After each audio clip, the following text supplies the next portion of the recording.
The coach cracked sideways on the mountain road, and Charlotte Merritt was already moving before the screaming started. The wheel had caught a stone the size of a fist, and the world went with it. Her shoulder hit the seatback, then the door. The horses shrieked. That thin, glass-breaking sound horses make when the earth tilts under them, and the coachman's whip snapped once, and did not snap again. Hawthorn bloomed white along the cliff path, and the petals came down in a sudden drift as the coach slewed through them, as if the mountain were trying to soften its own violence. She shoved the door open with her boot and rolled out. The drop on her left was 40 feet of broken rock. The coach teetered on two wheels, its axle groaning. Beneath the near horse, pinned by the fallen shaft, a boy in a stable coat was trying to breathe and failing. 14, maybe 15. His eyes were open and steady on hers, and he did not scream, which was worse than if he had.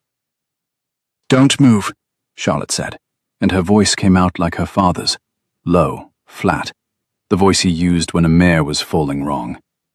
She stepped to the horse's head. The animal was trembling and trying to stand. Another heave, and it would roll the shaft straight through the boy's ribs. She caught the bridle in both hands. "Steady, steady, you know me. You don't, but you know my voice. Steady." She dropped to one knee and laid her cheek against the horse's muzzle. The mare's breath was hot and ragged.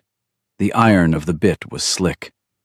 Somewhere behind her, the coachman groaned and began to curse in a voice that meant he was not the one dying. "Listen," she told the mare. "Listen, listen, listen." The horse stilled. Charlotte did not turn her head. "Boy, can you hear me?" "Yes, miss." "Good. I'm going to count to 3. On 3, I pull the shaft. You slide. Do not try to stand. You slide until you are clear. Then you lie on your back and you count hawthorn petals until I come for you. Do you understand?" "Yes, miss." 1. The mare's ear flicked. 2. She set her boot against the splintered wood. 3. She heaved. Her arms burned. The shaft lifted perhaps an inch. Enough. The boy twisted and slid and was out from under, and the mare scrambled up and away, and the whole coach settled at last into the ditch with a long, disappointed sigh. Charlotte sat down hard in the wet grass and discovered she was shaking. She had 70 seconds before the hoofbeats resolved into a rider. He came at a gallop along the high road, cut through the hawthorn gap, and brought his horse down from full speed to a stop in the space of 3 strides. Charlotte had never seen anyone ride like that outside a cavalry parade. He swung down before the animal had finished its last step. Tall. She noticed that first, because she had to tilt her head. Broad across the shoulders in a way that the riding coat could not disguise, and did not try to. Dark chestnut hair cut unfashionably short. A dueling scar above his left brow, pale and clean. Pale grey-blue eyes in a face that had been weathered by more than parlour life. He went to the boy first, not to her. She liked him for that before she liked him for anything else. "Ribs?" he asked the boy. "Bruised, Your Grace, not broke." "Breathe in." The boy breathed. The man's hand rested on his chest. "Again." The boy breathed again. The man nodded once and straightened. Then, and only then, he looked at her. Charlotte was aware, with a sudden prickle of horror, that her skirt was torn to the knee on one side, that there was blood along her temple from where the door had caught her, and that a length of her black hair had come unpinned and was trailing down her shoulder like a flag of surrender. She had lost a glove. Her left hand, bare, still clutched a shred of the mare's bridle. He was silent for a measured interval. Long enough for the stable boy to find his feet. Long enough for the mare to steady on her own. Long enough that Charlotte, who was beginning to understand that this man would not speak until he had something worth saying, found herself straightening her shoulders involuntarily. "You pulled the shaft," he said. "I had to." He considered her. His gaze moved once across her face and did not return. "Most women would have run for help." Most women know where the nearest help is. I did not. His mouth moved. Not a smile. The corner of it. Your Grace, I think you are meant to say. Heat climbed up her neck.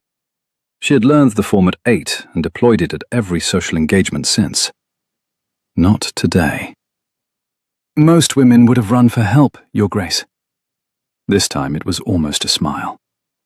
He reached her in 2 strides and knelt, and Charlotte saw at closer range the thing she had missed at distance. The scar above the brow was old, but his hands, which were examining her temple with unexpected gentleness, were working hands, calloused across the palm, dark under the nails where dark will not wash out. A gentleman who did his own work, then, or a gentleman who had been doing someone else's. Head wounds bleed, he said. This one looks worse than it is. I am going to touch your jaw. Tell me if it catches. He pressed the bone carefully. Nothing caught. He pressed the collarbone. Nothing caught. Arms up, he said. She raised them. He laid 2 fingers against the inside of her wrist, found her pulse, and held it. The heat of his hand traveled the length of her arm in a single pulse beat, and then traveled back. Charlotte, who had been kneeling beside a half-crushed stable boy 90 seconds earlier, discovered that her cheeks were burning. Strong pulse, he said. Fast. I have been exerting myself, Your Grace. He released her wrist. He stood, held out a hand, and she took it without thinking, and he lifted her to her feet as if she weighed nothing, which she did not. Charlotte Merritt was 5'9" and bred on a working stable. She had never been lifted by anyone. They stood close enough that she could smell the clean of his linen, starch, lavender soap, the faintest trace of horse. A gentleman, then, who kept his own tack. One more fact filed without her permission. Your carriage is ruined, he observed. Yes. Your coachman is cursing, which I take as a favorable medical sign. A laugh tried to rise in her throat. She swallowed it. It was not the moment. Yes. And you are going. She opened her mouth. She closed it. She had been going, in fact, to the ancestral seat of House Ashmere, to attend a ball given by the Duke of Ashmere in honor of her sister Evelyn, to whom he was not quite promised. She had been going to wear her sister's gown, answer to her sister's name, and spend one evening buying her sister time to elope with a country vicar in the next valley. She had not been going to meet the Duke of Ashmere on a mountain road with her hair in her face and a stable boy's blood on her glove.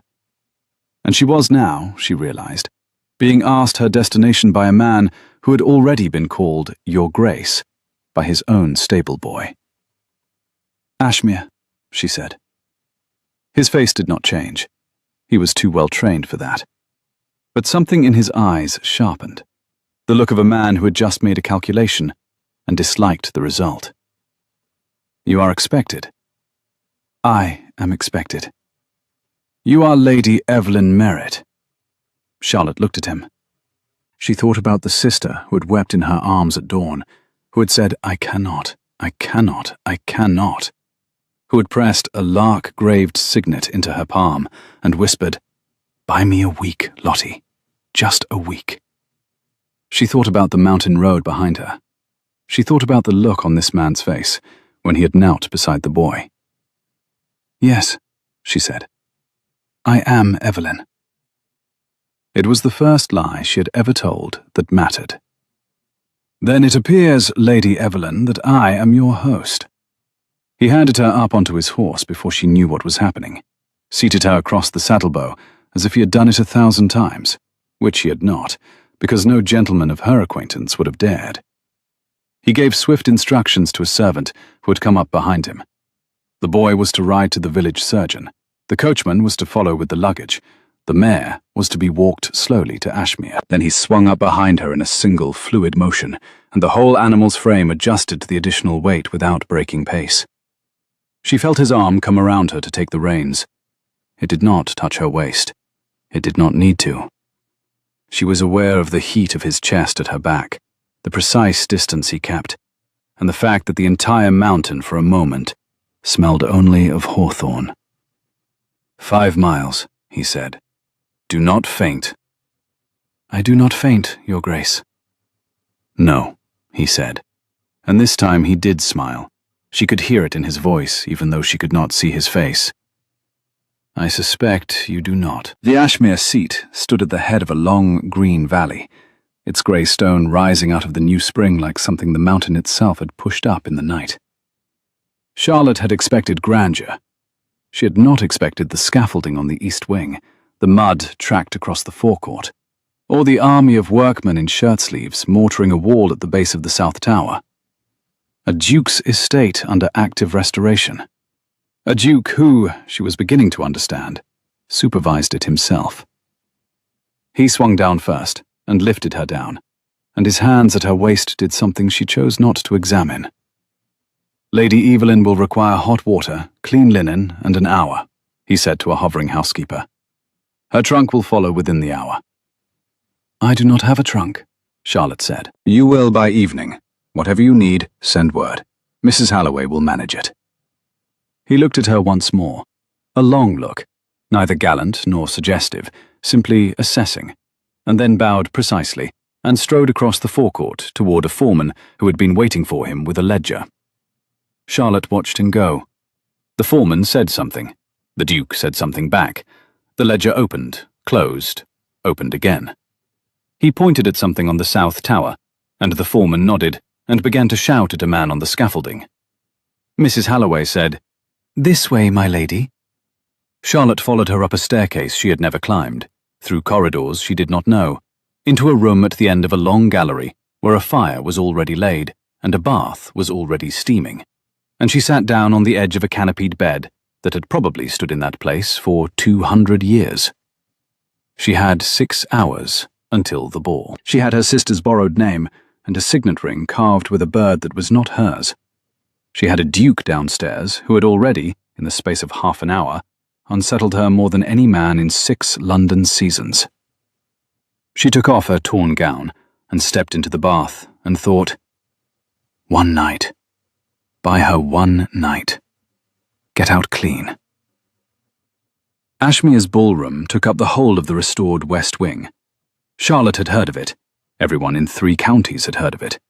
100-foot gallery with mirrors along one long side and mullioned windows along the other, the pair of them throwing candlelight across an inlaid floor that the current Duke's grandfather had won at cards, and his father had lost, and then won back. Tonight the windows showed the mountain, black against a violet sky, the snow line still visible above the tree line, the hawthorn lit up silver white by moonrise. The mirrors showed the guests, multiplied. Charlotte entered in her sister's emerald silk. The gown had been cut for Evelyn and fit Charlotte imperfectly. Her shoulders were a half-inch broader, her height a half-inch greater. But the colour was right. The Merritt twins shared a colouring that hostesses had been sighing over for a decade. Raven black hair, pale ivory skin, clear grey eyes that read as lamplit water in the right light. Even their mother could not tell them apart in the dusk. Charlotte had powdered her temple, where the cut was still angry, pinned her hair high to hide the unpinned length, slid on the lark signet ring, and practiced her sister's quieter laugh for 20 minutes in front of a mirror. The name Lady Evelyn Merritt rolled down the ballroom ahead of her like a wave. Heads turned. She had expected that. What she had not expected was the silence. The Duke of Ashmere was standing at the far end of the gallery in black. Formal black. Immaculate black. The kind of tailoring that announces a man is not interested in being looked at, but that you will look anyway. He was speaking to an older woman in diamonds, and he was half-turned, and the moment she entered, he stopped speaking. He looked at her. It was not a long look. It was perhaps 2 seconds. But the entire room understood it. Charlotte felt her pulse jump in a traitorous way and thought, with a sudden, appalling clarity, he is going to cross this room, and he is going to ask me to dance. And every person in this ballroom is going to watch him do it. And I am going to say yes. He crossed the room. He did not hurry. He did not need to. The crowd parted for him the way water parts for a blade, instinctively, without apparent instruction. Lady Evelyn. His voice was lower than she remembered from the mountain road, pitched for one listener in a crowd of 300. Charlotte dropped into the curtsy she had practiced, half an inch too low for a duke, a quarter inch too deliberate, the precise depth her sister had always performed at court. "Your Grace." "Are you recovered?" She felt the weight of the gallery at her back, of 100 pairs of eyes reading every small thing she did. Her answer came with the half-smile her sister had lent her, along with the gown. "From the road, entirely. From the stairs, partially. I was lost 3 times. The older woman in diamonds, Lady Something, an aunt by marriage, Charlotte suspected, glided tactfully aside, and a pocket of silence opened around the two of them in the middle of the moving room. "This house is cruel to strangers. I apologize." "It is cruel to its inhabitants as well, I suspect." His mouth did that thing again. Not a smile. The corner. Behind him, somewhere past his shoulder, the quartet finished tuning with a single, long chord that seemed to settle the chandeliers. "I had intended," he said, "to ask you for the supper dance. I am reconsidering." Charlotte made herself breathe. "Oh?" "I find that I would prefer the first." A quartet had begun, somewhere up the gallery, the opening bars of something slow and old, a mountain ballad his grandfather had probably danced to in this same room. He held out his hand, and Charlotte, who had been bred for London drawing rooms and provincial soirees, but had never danced in a gallery with walls that remembered coronations, placed her gloved fingers over his. His palm settled at her waist. Not heavy, merely present, in a way that a less observant man would have been unable to manage, and a more familiar one would have done by accident. The heat of it came through Evelyn's emerald silk in a long, slow pulse. "Tell me," he said, as they moved into the figure, "is head wound recovery improved by waltzing?" Charlotte concentrated on her left foot. The left foot had, over 6 London seasons, proven to be the unreliable one. "It is worsened, I believe." "Are you unwell, my lady?" The chandelier overhead wheeled slowly through the steps of the dance, and the light caught the hawthorn petal still hidden at her hem. She did not look down. "I am determinedly well, Your Grace. It is a point of family pride." He offered, with a courtier's lightness, that determined wellness was evidently a merit trait, and she heard the echo in her own answer before she gave it, which made her repeat the phrase back to him exactly, which pleased him, which troubled her. Then he observed, very mildly, that he had understood her sister to share the trait. Charlotte nearly missed her step. She did not miss it. She was too well trained. But the muscles of her hand contracted against his palm, and his eyes, pale, attentive, noticing everything, marked the reaction without blinking. She felt the mistake register in him the way a rider feels a stone catch under a hoof.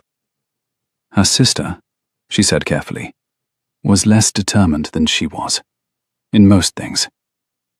He let the answer sit between them for a measure, weighed it without turning his head, and then, equally carefully, invited her to elaborate, an invitation she did not accept.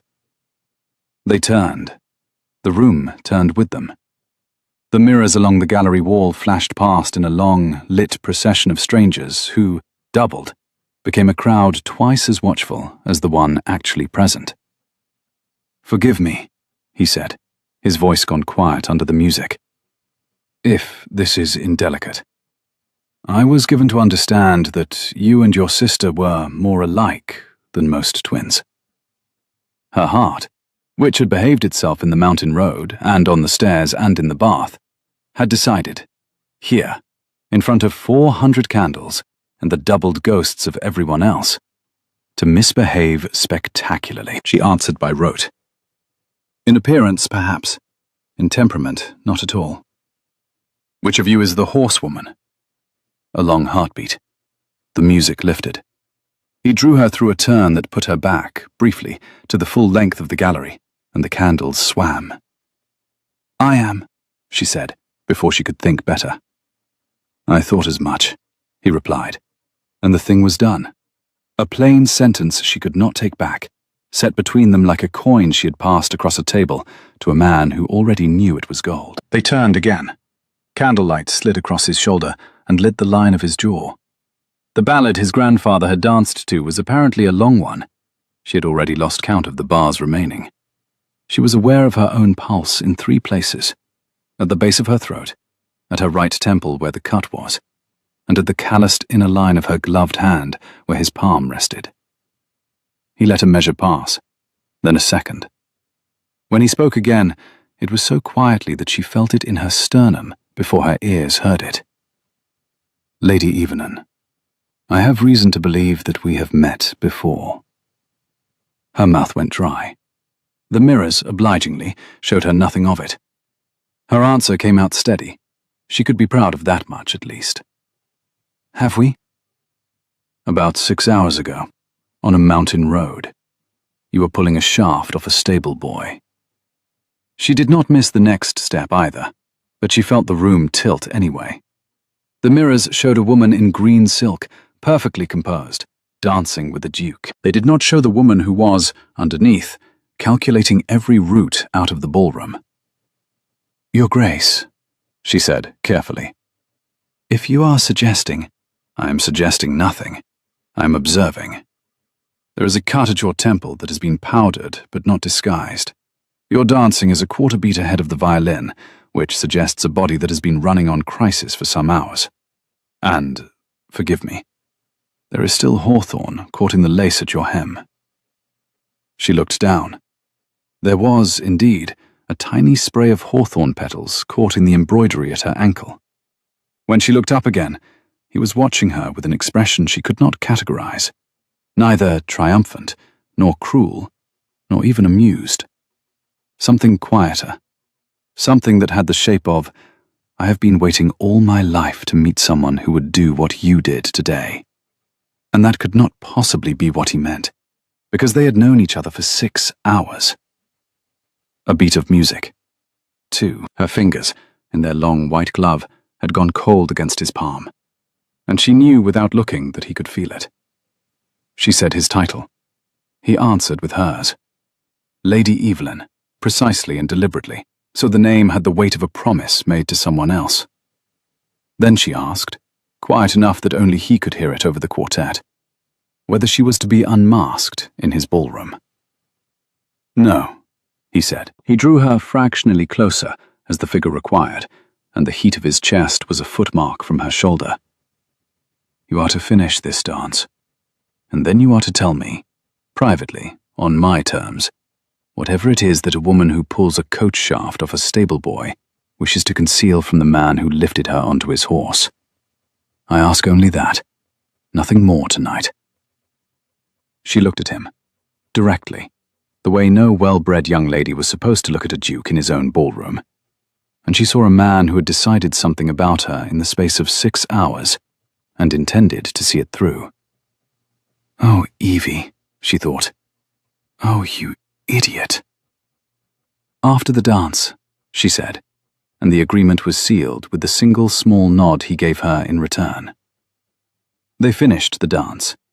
Ashmere's ballroom, unaware, watched the Duke of Ashmere fall, or come perilously close to falling, for a woman he had just met. The mirrors doubled them. The candles stretched their shadows across the inlaid floor. The mountain outside held its breath behind the windows, hawthorn silver under a rising moon. A musician in the quartet, a violinist whose granduncle had played at the old Duke's wedding, kept his bow steady, even while he watched the Duke dance with a woman who, he would tell his son 30 years later, could only be described as the one. He was unaware she had sent her twin in her place. He was only aware that he could not look away. She did not give him his private audience that night. She gave him 15 minutes in a candle-lit alcove off the gallery, long enough to apologize for Lady Evelyn's sudden headache and withdraw to bed, and long enough to see, in his eyes, that he had noted her evasion and was choosing, for now, to permit it. The alcove was a narrow half-moon of carved oak, lit by a single branch of candles, and cool against the warmth of the gallery. 300 years of previous Ashmeres had done whatever Ashmeres did in this alcove, and the walls carried a peculiar listening quality that no drawing room in England seemed to quite manage. He stood with his hand braced flat against the wood panelling above her head. He did not look at her like a suitor. He looked at her like a man who had, on a mountain road that morning, identified a horse worth keeping. "Tomorrow," he said. "Ride with me. 8 o'clock. "I do not ride before breakfast, Your Grace." "Then you will ride for breakfast. There is a place 2 miles up the valley where the cook sends hot bread." A very small, very tired corner of Charlotte's mouth turned up against her own orders. "You bribe guests with pastries." "I bribe only the ones worth bribing." She went up to bed and did not sleep. She lay in the canopied 4-poster in a borrowed nightgown and listened to the house settle around her. The scaffolding creaking as the wind shifted. The last of the ball guests taking carriages down the valley. Mrs. Halloway giving quiet orders to a scullery maid about tomorrow's bread. Somewhere in the house, a duke was sitting up late in a study, she suspected, with a ledger and a brandy, thinking about her. And somewhere, 3 valleys to the south, her twin sister was, by now, married, or running. Either way, Evelyn would not be stopped, and Charlotte's assignment had been simple: buy her a week. 8 days, Charlotte thought. I have 6 more days to get through. Then Evelyn sends word, and I vanish, and the Duke of Ashmere will have the decency to look the other way when his almost betrothed disappears from his house like a reasonable woman. It was a solid plan. She rode with him at 8 o'clock. He was waiting in the yard with 2 horses, one of them a black mare with a white star and a temper visible from 15 paces. Charlotte walked straight to it. "She bites," he said. "She bites people who surprise her." Charlotte ran a palm down the mare's neck. The mare snorted once and allowed it. The Duke, watching, did not comment, but Charlotte saw his mouth do the thing again. They rode out of the courtyard at a walk, into a morning so full of hawthorn scent that the air itself seemed white. The valley opened in front of them, mist rising off a stream, new grass, lambs still too unsteady to run from the sound of hooves. Charlotte forgot, for 3 minutes, to be anyone but herself. She let the black mare choose her pace, and the mare chose well. A long, swinging walk that set the pace of their own 2 animals into a rhythm Charlotte had not had since childhood. She watched a kestrel hang above the stream, and the mare's ears cocked to listen for the bird. And the Duke of Ashmere, beside her on the larger bay, said nothing. For a long stretch of road, it was possible to believe that the week in front of her would unfold no differently from the one she had planned. It was the kestrel that betrayed her. When it plunged, she leaned forward instinctively, and her thighs tightened on the mare's flanks in the precise signal of a woman who had, since she was small, ridden to hawks. She felt him see it. She felt it in the small adjustment of his own posture, the way a man in the card game marks one card. "Your sister rides, I take it," he said. "She rides creditably." "That is an interesting answer, Lady Evelyn." She had practiced this answer in front of the mirror. It came out smoother than she feared, and still did not sound right. "My sister and I were raised on the same stables. Our father taught us both. She rides creditably. She caught herself. I have always ridden more than she has." "Your hands on that mare were not more hands." She looked at the road ahead. "Your Grace." "Yes?" "If you intend to cross-examine me for 5 miles, I would prefer we trot." "As you wish." They trotted. The mountain opened up. The stream bent. The Duke of Ashmere, who apparently had not been accused of a lie this directly since he had become Duke of Ashmere, slid her a look of such quiet appreciation that Charlotte felt it all the way down to the soles of her riding boots. She kept her eyes on the road. The mountain road was narrow here, and a man who could take a runaway gallop to a stop in 3 strides did not, one gathered, forgive inattention. He took her, as promised, to a cottage set at the valley bend. It was a tenant's cottage, with a slate roof and a kitchen garden bordered in mint. The woman who came out of it, a broad-shouldered farmer's wife with flour on her forearms, greeted the Duke by his first name, and Charlotte by a deep, welcoming curtsy that was clearly meant for whichever grand lady the Duke had seen fit to bring. The woman did not ask for the lady's name. Charlotte understood, with a small, hot pinch of discomfort, that in this valley the Duke's introduction was all that was needed, and that her failure to offer her own name had already been noted and politely set aside. She sat down on the bench and put her hands flat on her knees to hide the tremor. The woman brought them bread, fresh butter, and strong tea in tin cups, and set them outside on a bench at the edge of a bluebell field. The bluebells had just begun. They were ankle-deep and moving in a wind Charlotte could not feel. Somewhere in the cottage, a kettle hissed a second time. A goat bleated behind a low stone wall. A lamb answered, confused about the difference. He did not question her at breakfast. He asked her about horses, about her father's stables. She gave him a truthful answer, because her father's stables were merit stables, and she was a merit, technically, either way. About the mare she had calmed at the road. She gave him a truthful answer. About whether merit women had always handled their own horses. She said, some of us have.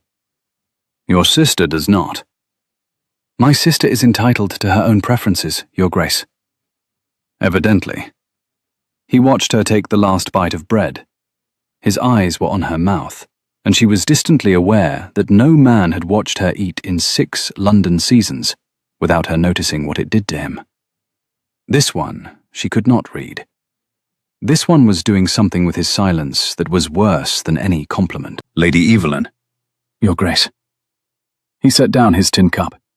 The wind moved across the bluebells, and for a long moment there was no sound but the soft, collective hiss of flowers bending. When you are finished with your breakfast, I would like to show you the south stables. They are in a condition that would distress a horsewoman. I would value your opinion. She felt the trap closing, gently, around her. She set down her bread. I am not Your sister is not a horsewoman. The woman currently eating my bread is absolutely a horsewoman. A silence.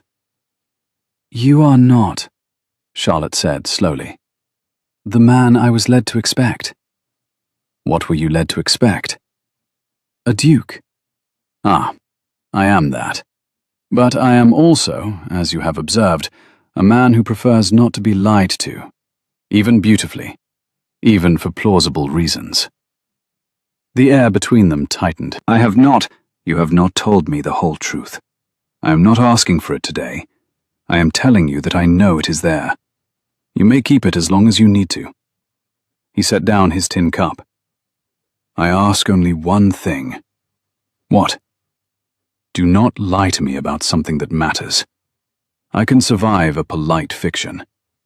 I cannot survive a betrayal. Charlotte felt her throat close. Your Grace, she said, I have known you 22 hours. Yes. What makes you think I am worth such a pact? He looked at her across the bench, across the bluebells, across the long morning already full of birds. I have been looking, he said quite simply, for a woman who could pull a shaft off a stable boy and still eat bread with her fingers. I did not think I would find one. I certainly did not think I would find one at a ball. He stood and held out his hand. The south stables. She took his hand, and the moment his fingers closed around hers, she knew, with a clarity that would ruin her for the rest of her life, that she was not going to get out of this in a week. The south stables at Ashmere were, in fact, a disgrace. Charlotte walked the line in silence, and her silence lengthened, and by the time she reached the last box, her silence had a quality that the Duke, walking beside her, hands clasped behind his back, was wise enough not to interrupt. She counted the horses as she went. She could not help it. She had done this since she was 10. And she catalogued them under her breath the way her father had taught her. Coat, age, build, temper. The second-to-last box held a grey gelding whose hip bones stood out under a coat that should have gleamed, and did not. She ran a hand down his flank. The animal flinched, not from pain, but from unfamiliar kindness. The flinch told her more than any ledger would have. She breathed in once, slowly. The air in the stable was wrong. Too thick with mildewed hay on the west side, too thin where fresh bedding had been laid over unremoved dung. A skimmer, she thought. A lazy, confident one, who had been doing it for a season at least. "You have a groom problem," she said at last. "I have a head groom problem. Your head groom has been watering the colts too cold, exercising the 2-year-olds on uneven ground, and, unless I am very much mistaken, skimming oat stock. The big chestnut in the 3rd box has not been fed what his account says he has been fed for at least 3 weeks. Ashmere said nothing. He had stopped walking. His hands, still clasped behind his back, had gone white at the knuckles. "Have your steward pull the feed ledgers," she continued, "and compare against the mill delivery receipts. The discrepancy will be greater than the grooms can collectively account for. It is your head groom." "I will see to it." "Today, Your Grace." "Today." She stopped walking. He stopped beside her. They were at the end of the line, half-shadowed, the smell of hay and horse sweet around them. "I should not," she said, "be giving you estate advice." "No, you should not. Lady Evelyn Merritt would not. I am—" "Do not finish that sentence." She looked at him. He was not looking at her with reproach. He was looking at her with the expression of a man who had been given a gift he had not expected to receive in his lifetime, and intended to be exceptionally careful with it. "Today," he said, "I learned that my head groom is a thief. Tomorrow, perhaps, I will learn other things. I am patient. I am, by temperament, not an easy man to deceive. But I can be an exceptionally patient one, when the deception appears to be in the service of something I will respect when I see it." "Your Grace." "Yes?" "I am going to make this enormously worse for both of us, before it becomes better." He smiled, for the first time, a full smile. A startling thing, because it transformed his face from granite into something dangerous in an entirely different register. "I suspected as much," he said. "Shall we continue?" The second day, Charlotte sat through a long luncheon with Ashmere's uncle, a reedy, anxious man who had travelled up from London on the morning coach, and who spent the meal watching his nephew the way a man might watch a beloved but fragile instrument under an apprentice's hands.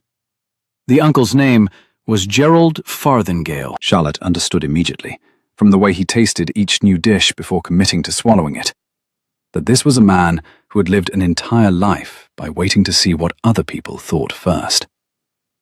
She gave him Evelyn's quieter smile, and a version of Evelyn's conversation, and he accepted it, without ever quite relaxing. She was, she realized, being inspected. The uncle had come up from London to confirm that the young woman his nephew had been writing about, in vague terms, was acceptable. He left, 3 hours later, with an expression that suggested he was unconvinced, but too well-bred to say so to Patrick's face. And Charlotte stood at the window of the east drawing-room and watched his carriage rattle down the valley road, with an odd, hollow feeling under her breastbone. The carriage had been the same make as her own wrecked one. She had noticed. She had counted the horses. That afternoon, she went to the south stables alone and fired nothing at the head groom, because she had no authority to. She stood in the shadow of the feed-room door and watched him weigh out the oat ration for the chestnut in the 3rd box. He shorted it by 1.5 pounds. He did it smoothly. He did it with the unconscious grace of a man who had been doing it so long he had forgotten it was theft. Charlotte went back to the house and did not tell Patrick. Not yet. It was not her stable. It was not her problem. She only walked the east garden for an hour afterward, turning the problem in her mind, the way her father had taught her to turn a bent shoe in a forge, looking at it from every angle. And by the time the dressing bell rang for supper, she had understood, quietly, that she was no longer in a position to not care. The 3rd day, the day Patrick pulled the foal, had begun in a downpour that the servants said was only to be expected in a late spring in the mountains. The weather cleared by 10. The mare in the third loose box went into labor at 11. By noon, Patrick was in his shirt sleeves beside the mare's flank, with Charlotte holding the mare's head. And for the first time since she had arrived at Ashmere, Charlotte had not been thinking about the lark ring on her finger. The foal came out in a rush of steam and new life, and Patrick had looked up at her across the length of the mare's body and laughed. Not quite a laugh, more of a breath. And Charlotte, her hand on a mare's muzzle and her heart lodged firmly in her throat, had understood with absolute clarity that she had passed the point at which she could leave Ashmere without bleeding on the way out. By the fourth day, Charlotte was in trouble. The trouble was not that her deception was fraying. The deception was holding. Mrs. Halloway and the senior footman had both taken Lady Evelyn at her word. The village had seen her on horseback, but not near enough to notice any difference. And the stable boy from the road, a cheerful lad named Tom, recovering well under a village surgeon's care, had been told by his mother, in Charlotte's hearing, that the lady who had pulled the shaft off him was Lady Evelyn, and you will remember her in your prayers forever, you will. Tom had agreed, solemnly. Charlotte had ducked into the dispensary, handed over 6 guineas and a jar of honey from the Ashmere kitchen, and escaped. No, the trouble was different. The trouble was that she wanted to stay. She wanted, on the morning of the 4th day, to drink her tea at the long table in the east morning room and argue with the Duke of Ashmere about whether the front pasture should be given over to lambing or to racehorses, the way they had argued the previous morning and the morning before. She wanted to stand in the south stable on the 3rd day and watch him, coat off, sleeves rolled, the muscles of his forearms lit gold by the hay-door light, pull a foal into the world while she held the mare's head and murmured nonsense into its ear. She wanted the moment on the 3rd afternoon when he had put a hand under her elbow to help her down a slope, and his thumb had grazed the inside of her wrist and lingered there for a beat longer than the slope required. She wanted him, and she could not have him, because she was Charlotte, and he thought he was courting Evelyn, and somewhere in the next valley Evelyn was presumably writing the letter that would set Charlotte free, and free meant, it had to mean, leaving. She took her grief, as she had been taught, to horses. She was in the south paddock at dawn on the 4th morning, bareheaded, her hair in a plait down her back, working a difficult 2-year-old on a long rein, when she heard him come to the fence.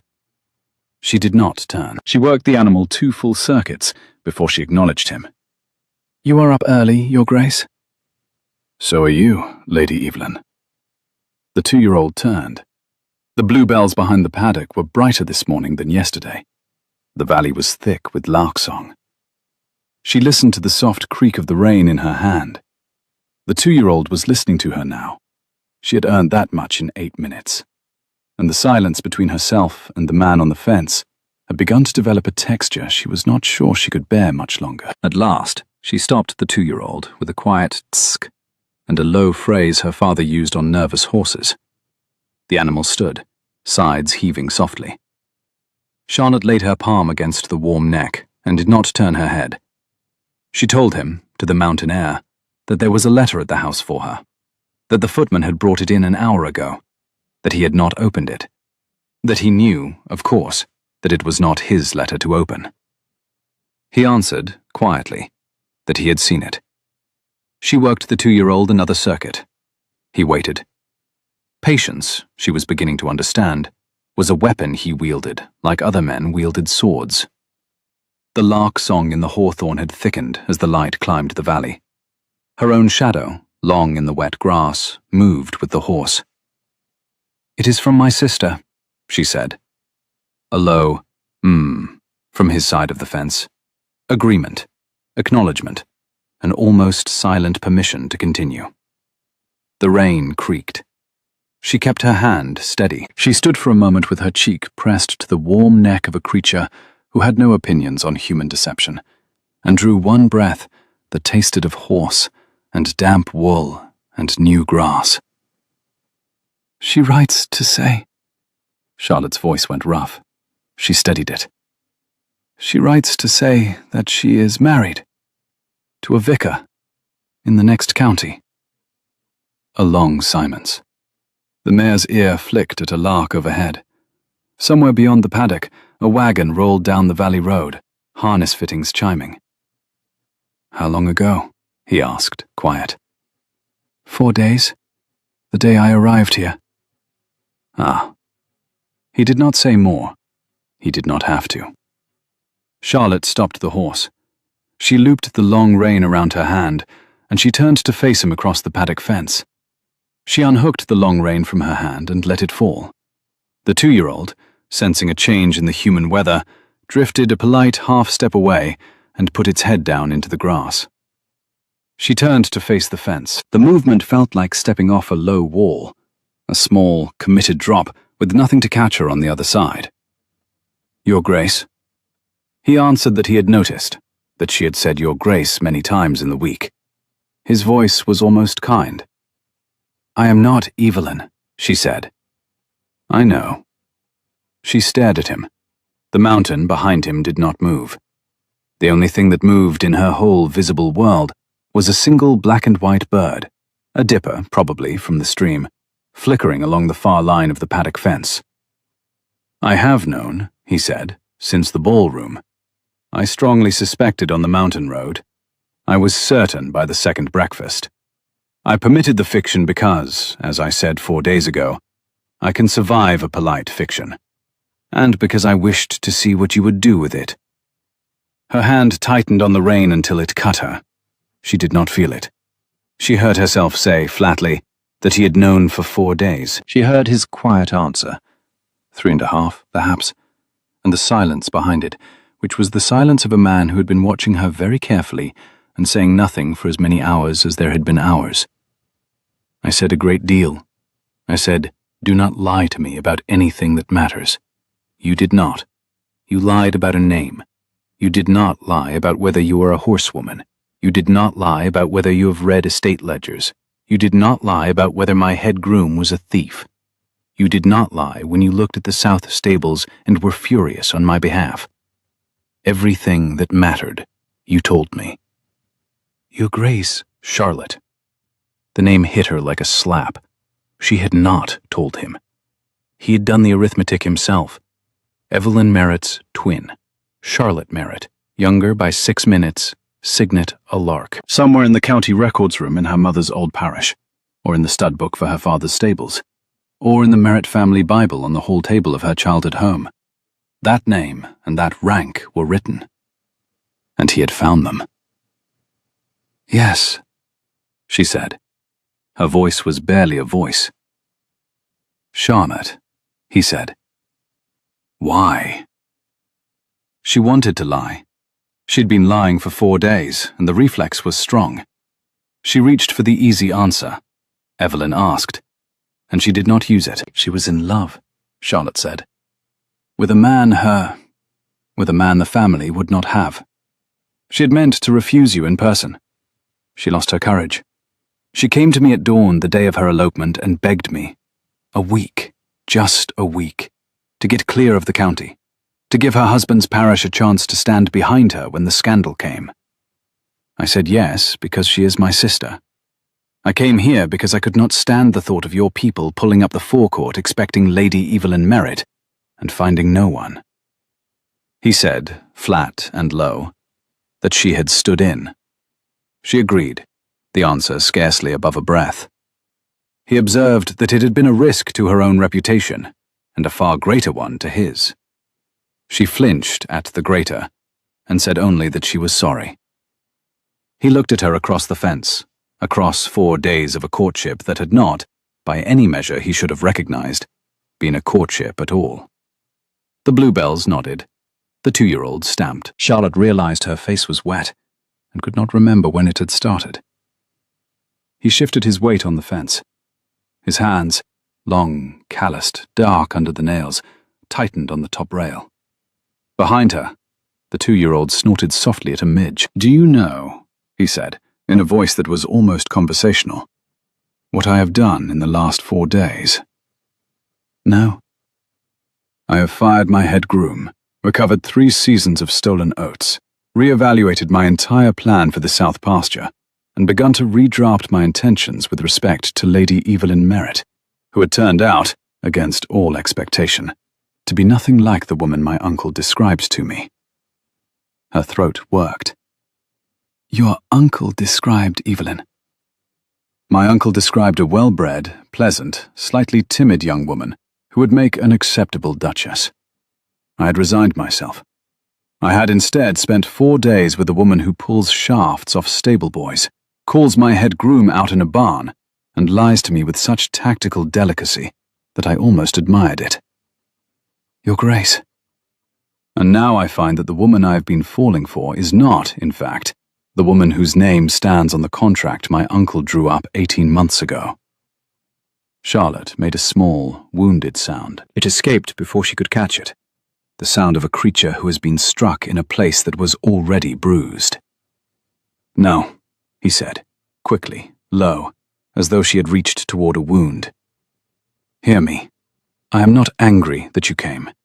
I am angry that it took me 4 days to know it, because that is 4 days I could have spent understanding that my entire arrangement with your family is void. My contract was with Evelyn. Evelyn is married. The contract is ash." "Yes. Then there is no contract. There is only you and me, and a ball I gave in a room full of candles, and a morning on a mountain road, and whatever the next thing is we decide to do." He did not cross the fence. He did not reach for her. He stood on his side of the paddock rail with his hands on the wood, white-knuckled, and he waited. A wind moved up the valley. It was warm for so early in the morning. It lifted the loose curl of hair at her temple and laid it back against the powdered cut above her brow, and the small domestic pressure of that wind, quieter than anything else about the conversation, was what finally undid her. "Your Grace." "Charlotte, I cannot stay here." "Why not?" "I came to buy my sister a week. My presence here is a deception that will reach London by month's end. Every servant in this house is going to know by breakfast. Your uncle is going to hear. My parents are going to hear.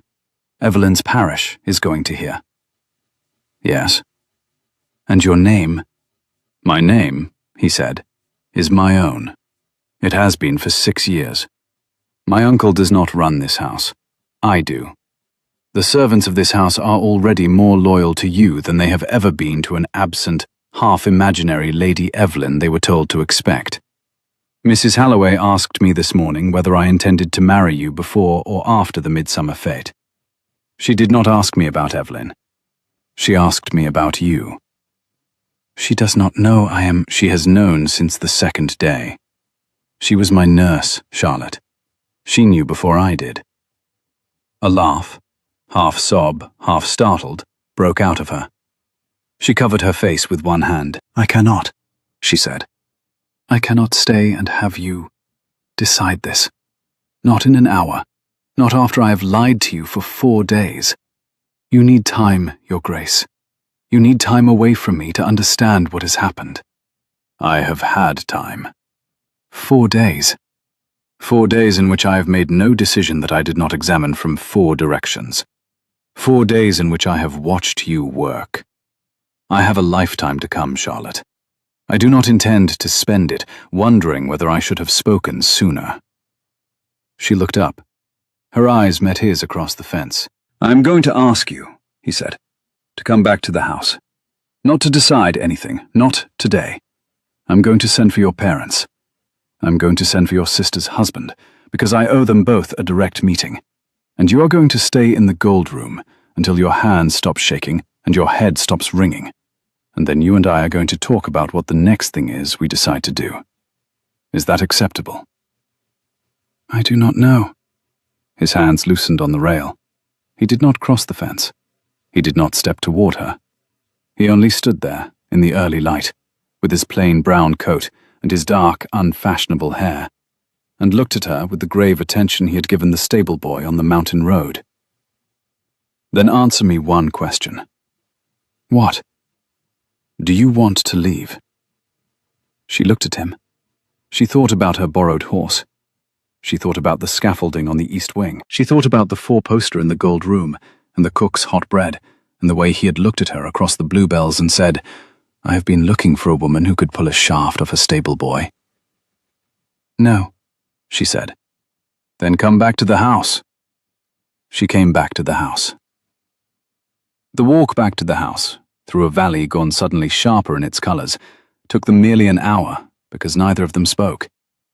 Charlotte led her 2-year-old at a walk beside Patrick's Bay. The morning had warmed. A woodpecker drummed somewhere on the far slope. A skylark climbed and sang and dropped, climbed and sang and dropped, a small brown metronome for a conversation neither of them was ready to continue out loud. Charlotte's hand on the rein did not tremble now. Her breath came long and even. Somewhere between the paddock gate and the courtyard, she became conscious that she had crossed a line she could not uncross, and that no one she had crossed it with intended to ask her to go back. The gold room received her like a convalescent. Mrs. Halloway had anticipated, perhaps, more of her tears than actually arrived. She brought weak tea and strong bread and a flannel for Charlotte's face, and said very little, which was the kindest possible form of speech. Charlotte slept for 2 hours on top of the bedclothes without undressing, her boots side by side on the rug, and woke into an afternoon light that had already begun to lengthen across the gallery floor outside her door. A small white envelope waited on the writing desk in her own hand. Evelyn's hand, rather, but close enough that she could read it upside down. "My dearest sister, the vicar here has been kinder than I deserved." She put the letter face down. She went downstairs. Patrick was in the study with his steward, the study door half open, his voice steady through the crack. When he saw her at the threshold, he excused the steward mid-sentence and stood up. She did not come in. She stood at the door in her ruined riding habit and said, without preamble, that she had slept, and that she was ready to do whatever was needed in the matter of parents and vicars and the scandal to come, and that she would prefer to begin that afternoon if he was willing. He was willing. He sent 3 messengers before sunset, 1 to her father's estate, 1 to the Linton parish, 1 to the solicitor in town. Then he closed the study door and brought her into the garden, and they walked along the yew hedges until the light failed, and he did not ask her a single question about her sister, or the letter, or what she intended to do next. He asked her about the South Pasture drainage. It was, Charlotte would reflect later, the most romantic afternoon of her life. The parents came. The vicar came. The scandal, as promised, broke. It broke first in Bath, where an acquaintance of Charlotte's mother had been present at the ball and had, in the intervening week, compared her memory of Lady Evelyn against a miniature of Lady Evelyn painted the previous summer. The miniature showed a softer face, a face that had never, in its life, pulled a shaft off a stable boy. The acquaintance, who was not cruel, but was incurably observant, wrote to a cousin, who wrote to a cousin, who wrote to a gossip sheet, and by the time the Duke of Ashmere's carriage was crossing the Bluebell Bridge with Charlotte's mother inside it, the Bath Chronicle was already printing a delicate inquiry as to whether there were, in fact, 2 Miss Merritts, and if so, which one had attended the Ashmere ball. Lord Peveril, who had expected to inherit Ashmere's political influence by marrying a Merritt cousin of his own, heard the rumour on a Tuesday, and by Thursday had invited himself to the regional spring fete, at which, traditionally, Ashmere hosted half the county. The Duke welcomed Lord Peveril. Charlotte did not ask him to. The breakfast room on the morning of the fete was quiet, in the way the house had learned to be quiet around her. Staff moving at a softer register, the hall clock dampened for reasons no one had announced. Charlotte sat at the long table with a plate of bread she had not touched. Her own ring, with its lark, sat beside the teacup. She had given back the borrowed name. The lark was all she wore now.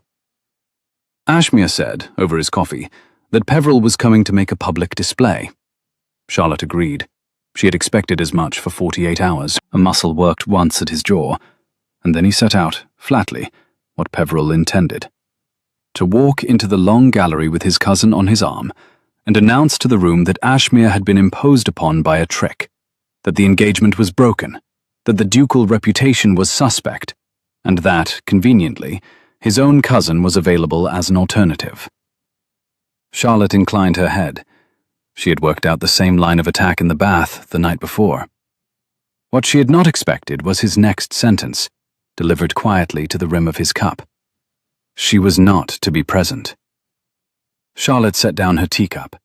The china clicked against the saucer with a precision that gave her 3 whole seconds to choose her answer. "I beg your pardon, Your Grace." "Patrick," he said. It was the first time he had given her his name. He said it without flourish, as though handing her a tool she would need. "And I said, you are not to be present. I will handle Peveril. You have had a hard week. There is no benefit to you being in that gallery when he makes his move." She tried the name on her tongue. It tasted strange and right, like salt in tea. "Patrick." He looked up. "I am going to be in that gallery." He set his coffee cup down, slowly, with the same precision she had used on her teacup. His mouth opened on her name. She could see the shape of it, and then closed again. "I am going to be in that gallery in Ashmere emerald. Not the one Evelyn lent me. I had a seamstress alter an older one overnight. I am going to stand beside you on the dais when Lord Peveril makes his public display. And when he finishes, I am going to answer him myself." He shook his head once. "That is not necessary." The pulse in her throat had gone hard and even. She had not felt like this since the mountain road. She turned the lark ring on her finger once, then left it.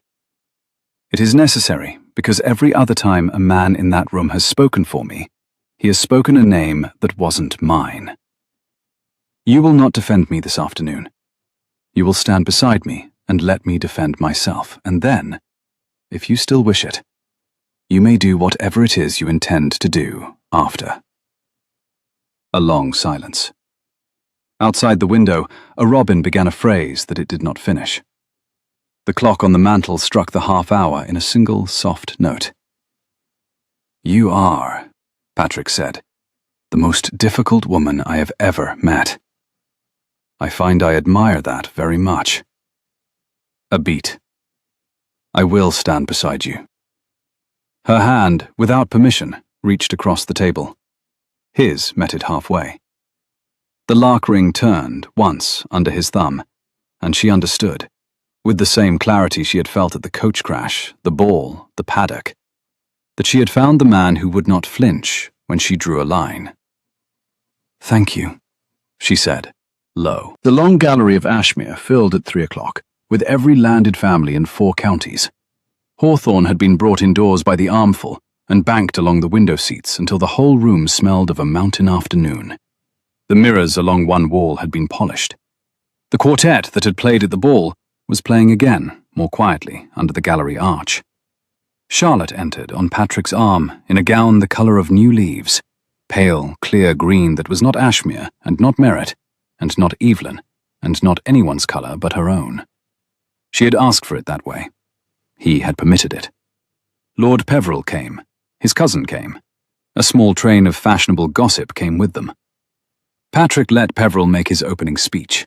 He gave the man rope, a generous length of it, more than Charlotte would have given him, as she silently noted, and watched him wind it slowly around himself. Peveril began with the impostor. Peveril moved to the compromised reputation. Peveril pivoted to the void contract and to the preservation of family honour, and finally, with an oily flourish, introduced his cousin Cecilia Peveril, who he felt certain his Grace would find a more suitable arrangement. Patrick did not answer. Charlotte stepped forward. The gallery fell silent in a new way, the way it had fallen silent at the ball. Only this time, Charlotte was the one speaking, not being looked at. Her voice, when it came, was the voice she had used to the stable boy on the mountain road. Low, calm, entirely certain of itself.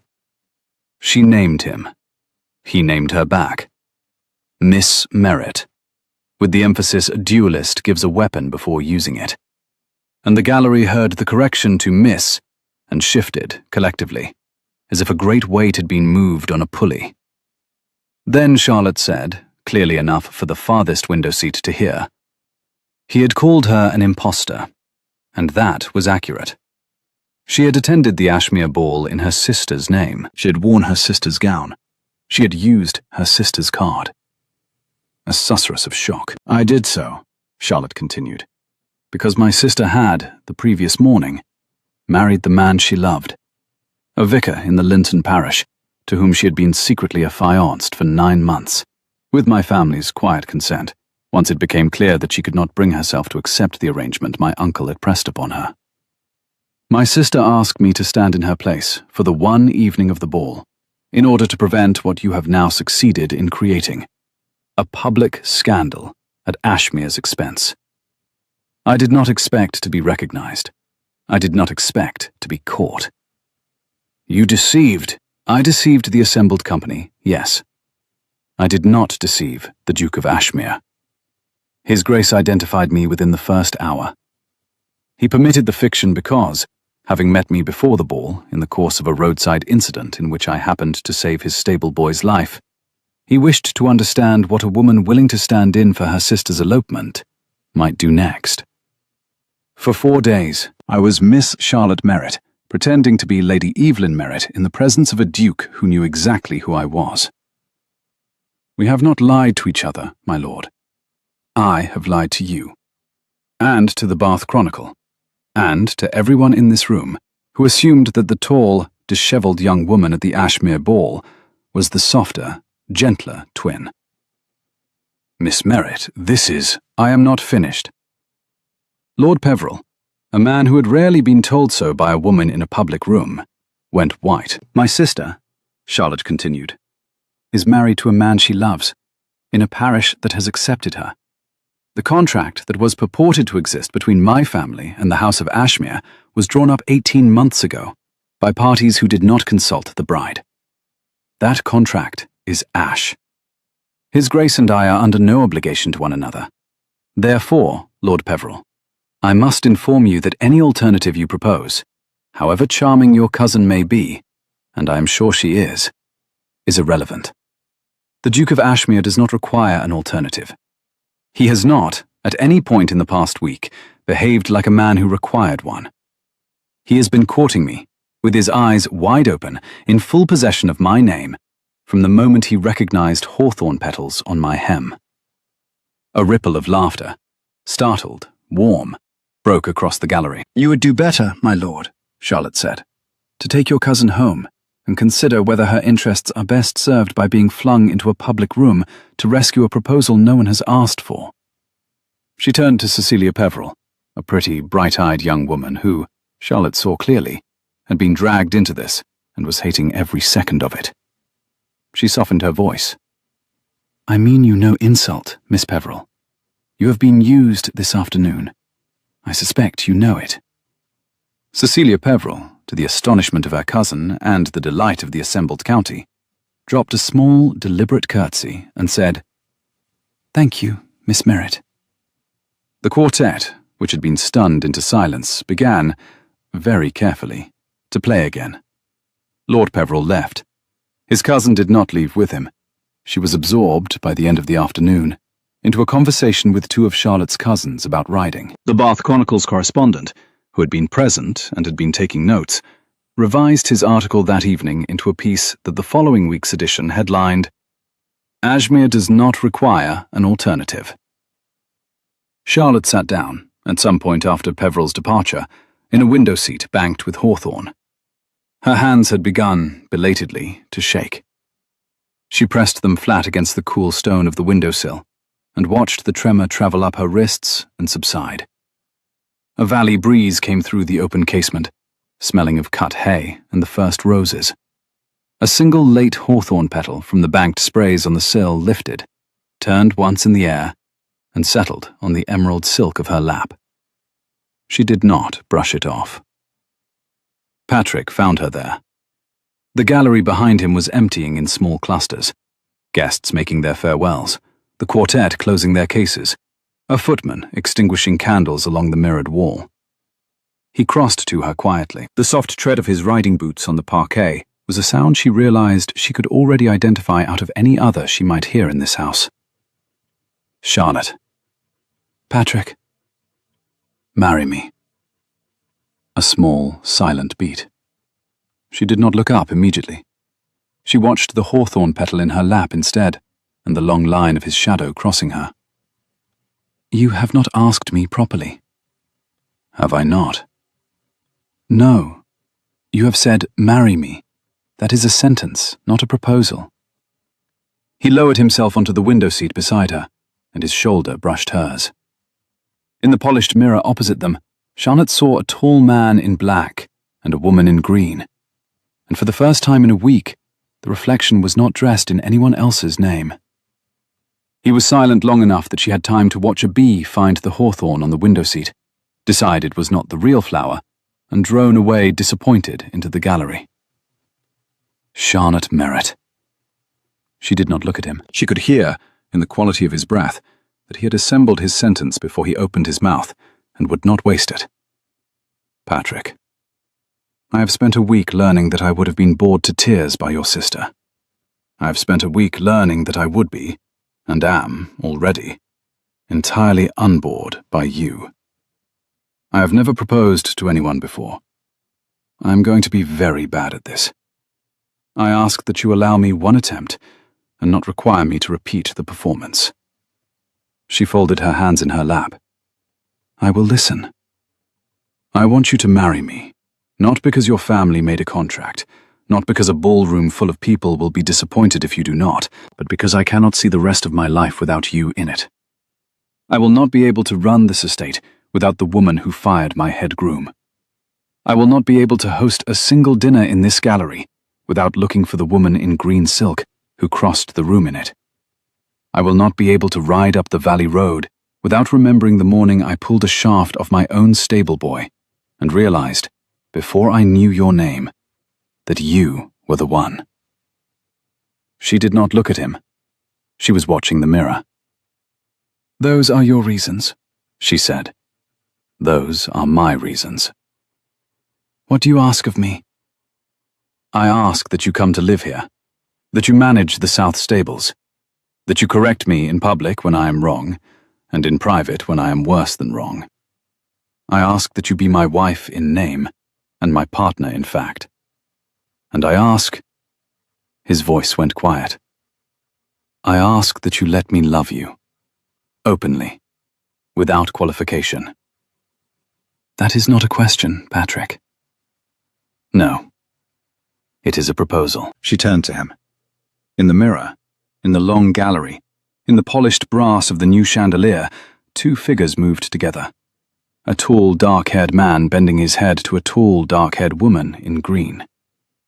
Charlotte took his hand.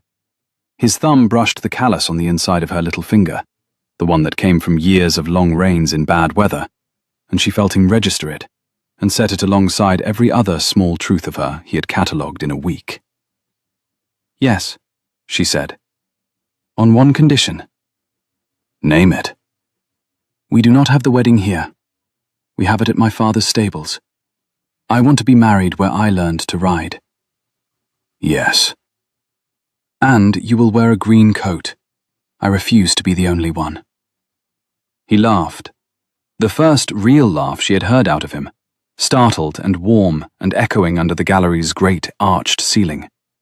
Heads along the emptying gallery turned toward the sound, with the same small collective gasp she had heard when she had first entered the ball. The Duke of Ashmere, apparently, did not laugh in public. Until this afternoon. Charlotte leaned in close under the cover of the laughter, so close that her forehead nearly touched his. Patrick. Yes. I love you. A silence. His hand moved, very slowly, very carefully, and cupped the side of her face, the way he had handled the mare on the mountain road. Yes, he said. I have been waiting all week for you to say so. You have not said it. Not out loud. I have said it in every other way available to a reasonable man. But, since you insist— He touched her temple, where the cut was almost healed. His thumb traced the faint line of the scar it would leave. I love you, Charlotte Merritt. I loved you on the mountain road before I knew your name, and I have loved you every hour since. The quartet played on. The hawthorn, banked along the windows, released its last handful of petals into a spring breeze that had come in through an open casement. A petal caught on Charlotte's hem. He brushed it off. "That is how I knew you," he said. "I remember. I do not intend to forget." The wedding happened at Merritt Hall in the first week of June. The bride wore green. The groom wore green. Charlotte's father, who had made his peace with the scandal the moment his daughter walked into his drawing room looking, he confided to his wife that night, more like a duchess than any paid-for duchess of the season, gave her away under an arch of hawthorn, cut that morning from the hedgerow behind the stables. The vicar, Evelyn's vicar, performed the ceremony with a tremor in his voice, and Evelyn beside him, radiant and terrified, and already visibly loved. Cecilia Peveril came, uninvited and cheerfully unapologetic, with a small gift of her own making, and a letter from her aunt, in which her aunt said several things about Lord Peveril that Cecilia had underlined twice. Mrs. Halloway, who had been promoted in all but name to housekeeper-in-chief, wept openly and denied it afterward. Tom, the stable boy, recovered and taller than he had been in April, held the bay horse's head during the ceremony and did not smile once, because he was 15, and this was important. There was no public ball afterward.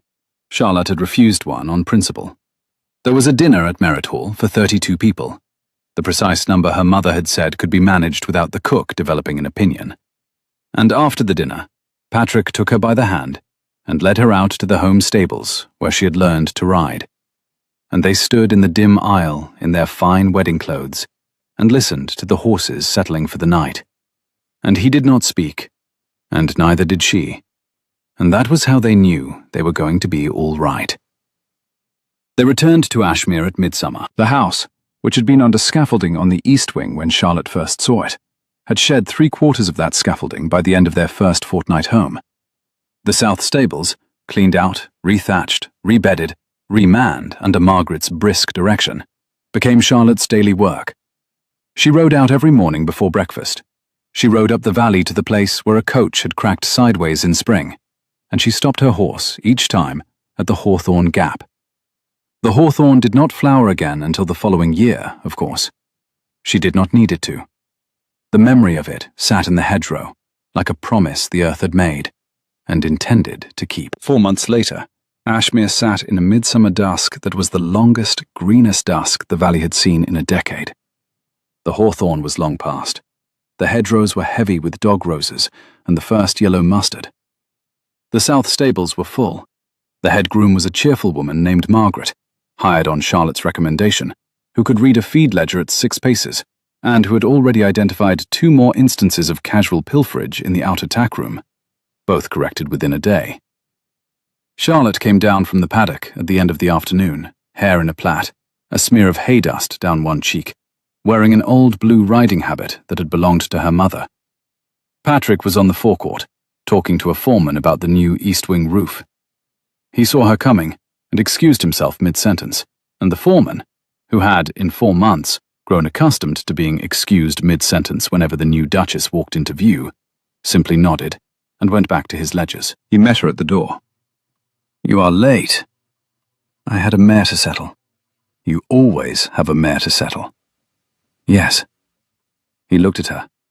In 4 months, Charlotte had grown into the gallery and the mirrors and the long stone corridors in a way that no outsider would now question. She was, to the staff, to the valley, to the tenants, to the household. She was Her Grace. To Patrick, in private, she was still Charlotte. She preferred it that way. "There is a letter from your sister," he said. "Oh?" "She is increasing. She asks whether we would stand godparents." Charlotte laughed, a small, private laugh, warmer than the laugh Evelyn had copied from her. "Tell her yes." "Already written." "You know my hand too well." "I know you too well." "Patrick." "Yes." She took his hand. They walked, slowly, through the forecourt and into the east garden, where the roses, new this year, were only just coming into bud, and where, half hidden by a young hawthorn planted the week of their wedding, a small iron bench waited. They sat. He put his arm along the back of the bench. Her head found his shoulder. From where they sat, they could see the long valley, the bluebell slope already gone to green summer, the distant pale scar of the mountain road where, on the morning in hawthorn season, a coach had cracked sideways and a woman in a ruined gown had pulled a shaft off a stable boy. Patrick. Do you remember what you thought that afternoon in the paddock, when I told you I was not Evelyn? I thought, finally. Truly? Truly. I thought, here is the moment. She is going to tell me, and whatever she tells me, I am not giving her back. The hawthorn, young and thin-stemmed, moved in a small wind. A single late petal came loose and drifted down and landed, entirely without ceremony, on the cuff of Charlotte's old blue riding habit. She looked down at it. He covered it very gently with his hand. That is how I knew you, he said. Yes, she said. I remember. And she did not brush it off. If this story found a place with you, if Charlotte's ride down the mountain road, or her green gown on the dais, or Patrick's hand on that single hawthorn petal, if any of it stayed with you, tell me in the comments which line landed hardest. I read every one.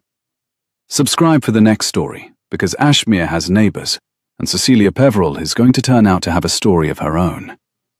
Sleep well.